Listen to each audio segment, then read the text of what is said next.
भक्तों, आज हम प्रवेश कर रहे हैं उस पवित्र कांड में जहां भक्ति अपने चरम पर पहुंचती है, जहां एक सेवक अपनी निष्ठा से ईश्वर को भी अभिभूत कर देता है। यह है सुंदरकांड, जिसका हर अक्षर, हर प्रसंग, हर भावना मन को निर्मल कर देती है। कथा आरंभ होती है उस क्षण से जब समुद्र तट पर श्री राम की वानर सेना खड़ी है। सीता माता की खोज में सब चिंतित हैं। समय बीत रहा है, आशा क्षीण हो रही है। तभी जामवंत जी, जो वानरों में सबसे वृद्ध और ज्ञानी हैं, धीरे धीरे उठते हैं और उनकी दृष्टि जाती है उस वानर पर जो अब तक मौन है। वह है पवन पुत्र हनुमान। जामवंत जी कहते हैं, हे हनुमान, क्या तुम अपने स्वरूप को भूल गए हो? तुम वही हो जिसने बचपन में सूर्य को फल समझकर निगल लिया था। तुम्हारे भीतर अपार शक्ति है। जैसे ही ये शब्द हनुमान जी के कानों में पड़ते हैं, मानो सुप्त ज्वाला प्रज्वलित हो उठती है। उनकी देह विशाल हो जाती है, नेत्रों में तेज, मुख पर आत्मविश्वास। वे कहते हैं, अब मैं बिना विश्राम किए लंका पहुंचूंगा और माता सीता का समाचार लेकर लौटूंगा। भक्तों, यही है आत्मज्ञान का क्षण, जब हमें अपनी शक्ति का बोध होता है। हनुमान जी पर्वत पर चढ़ते हैं, श्री राम का स्मरण करते हैं और एक ही छलांग में समुद्र को पार करने का निश्चय करते हैं। जय श्री राम का उच्चारण करते हुए वे आकाश में उड़ते हैं। जैसे जैसे वे आगे बढ़ते हैं, समुद्र उनका मार्ग रोकने के लिए विभिन्न बाधाएं प्रस्तुत करता है। पहले आती है मैनाक पर्वत, जो समुद्र से ऊपर उठकर कहता है, हे हनुमान, तुम थक गए होगे, कुछ समय विश्राम कर लो। हनुमान जी विनम्रता से कहते हैं, राम कार्य से बढ़कर मेरे लिए कुछ नहीं, मैं विश्राम नहीं कर सकता। और वे उसे स्पर्श कर आगे बढ़ जाते हैं। भक्तों, यह सिखाता है कि लक्ष्य के मार्ग में सुख सुविधाएं भी बाधा बन सकती हैं। आगे आती है सुरसा, नागमाता, जो हनुमान जी को निगलना चाहती है। हनुमान जी अपनी बुद्धि से काम लेते हैं। वे अपने शरीर को बड़ा करते हैं। सुरसा अपना मुंह और बड़ा करती है। अचानक हनुमान जी सूक्ष्म हो जाते हैं और उसके मुंह में प्रवेश कर बाहर निकल जाते हैं। सुरसा प्रसन्न होकर आशीर्वाद देती है, तुम्हारी विजय निश्चित है। फिर आती है सिंहिका, जो छाया पकड़कर जीव को खा जाती है। हनुमान जी समझ जाते हैं और उसे मार गिराते हैं। अब लंका निकट है। हनुमान जी लंका के द्वार पर पहुंचते हैं। वहां मिलती है लंकिनी, जो लंका की रक्षा करती है। वह उन्हें रोकती है। युद्ध होता है। हनुमान जी उसे एक घूंसा मारते हैं। वह गिर जाती है। वह कहती है, आज से लंका का विनाश निश्चित है, क्योंकि यह भविष्यवाणी थी कि जब कोई वानर मुझे परास्त करेगा, तभी रावण का अंत निकट होगा। हनुमान जी लंका में प्रवेश करते हैं। रात्रि का समय है। चारों ओर स्वर्ण महल, रत्नों की चमक। लेकिन हनुमान जी का मन विचलित नहीं होता।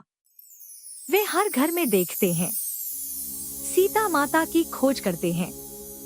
अंततः वे पहुंचते हैं अशोक वाटिका में, जहां एक वृक्ष के नीचे एक कृशकाय, पीली दुहखी स्त्री बैठी है।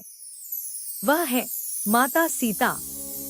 उनकी आंखों में आंसू, हृदय में राम का नाम। रावण आता है। वह सीता माता को धमकाता है, कहता है, एक महीने में यदि तुमने मेरा प्रस्ताव नहीं माना तो मैं तुम्हें मार डालूंगा। सीता माता दृढ़ स्वर में कहती है, मैं केवल राम की हूँ। मृत्यु स्वीकार है पर अधर्म नहीं। रावण क्रोधित होकर चला जाता है। भक्तों, यह है सतीत्व की पराकाष्ठा। हनुमान जी वृक्ष पर छिपकर सब देख रहे हैं। वे सोचते हैं, कैसे विश्वास दिलाऊं कि मैं रामदूत हूँ।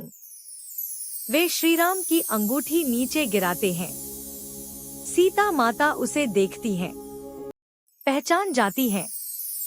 हनुमान जी प्रकट होते हैं, विनम्रता से कहते हैं, माता, मैं श्री राम का दास हनुमान हूँ। सीता माता की आंखों में आशा लौट आती है। वे पूछती है, क्या राम कुशल है? हनुमान जी श्री राम का संदेश सुनाते हैं। सीता माता अपना चूड़ामणि उन्हें देती है और कहती है, राम से कहना शीघ्र आकर मुझे मुक्त करें। हनुमान जी कहते हैं, माता, यदि आप कहें तो मैं अभी आपको उठा ले जाऊं। सीता माता कहती है, नहीं, यह राम का कार्य है। वही आएंगे और मेरा उद्धार करेंगे।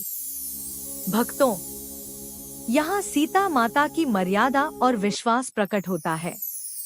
अब हनुमान जी सोचते हैं, रावण की शक्ति का परीक्षण करना चाहिए। वे अशोक वाटिका को उजाड़ देते हैं, पेड़ तोड़ते हैं, हल खाते हैं। राक्षस सेना आती है, वे सबको परास्त कर देते हैं। अंत में आता है अक्षय कुमार, रावण का पुत्र। हनुमान जी उसे भी मार देते हैं। अब रावण क्रोधित होता है और भेजता है मेघनाद को। वह ब्रह्मास्त्र का प्रयोग करता है। हनुमान जी जानबूझकर बंध जाते हैं ताकि वे रावण के दरबार में पहुंच सके। रावण के सामने हनुमान जी निर्भय खड़े हैं।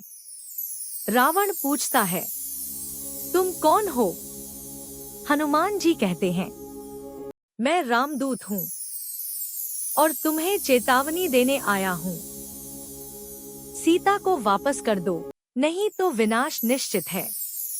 रावण हंसता है। वह क्रोधित होकर आदेश देता है, इस वानर की पूंछ में आग लगा दो। भक्तों, यही भूल रावण को भारी पड़ती है।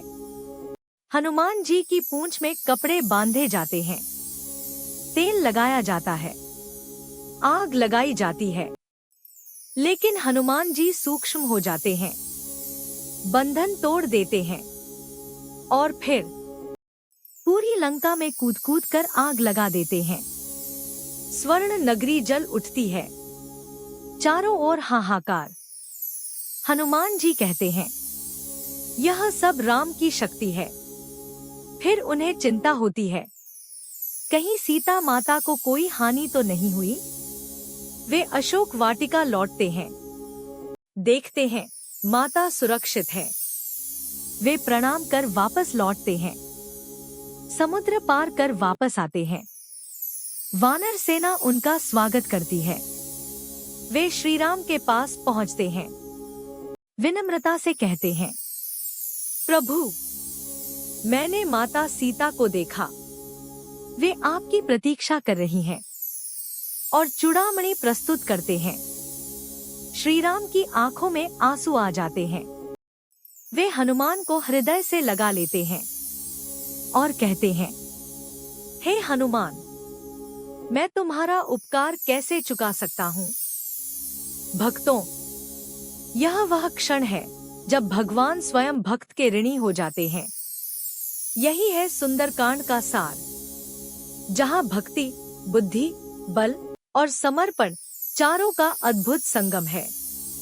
जो भी इस सुंदरकांड का श्रद्धा से पाठ करता है, उसके जीवन के सभी संकट दूर होते हैं।